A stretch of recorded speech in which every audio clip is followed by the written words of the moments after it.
In the early 1800s, John Bell and his family sought refuge from the chaos of life by settling on a remote Tennessee farm. But peace was not what awaited them. The first sign of terror came as a faint rhythmic knocking on the walls, as if the house itself had a heartbeat. Then came the whispers, hollow, guttural, and chillingly close, yet from no visible source. The Bell children cried out in the night, their sheets violently ripped from their beds by unseen hands.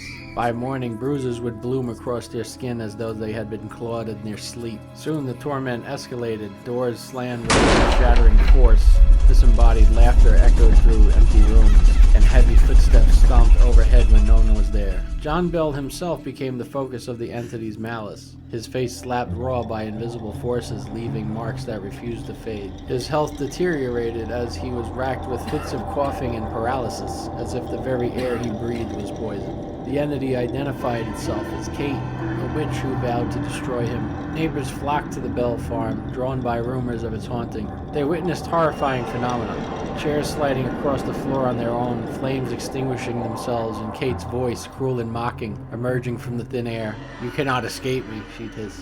Even future President Andrew Jackson, skeptical of the claims, visited the farm with his men. Their bravado crumbled when the horses refused to move forward, frozen in terror as unseen force pushed the wagon backward. That night, one of Jackson's men screamed, claiming he'd been grabbed by an icy hand that left claw marks on his neck. Jackson fled, declaring he'd rather face an entire army than the Bell Witch. In 1820, the witch's vendetta reached its gruesome climax. John Bell was found dead in his bed, his face twisted in agony. A vial of black liquid reeking of sulfur and death was discovered beside him.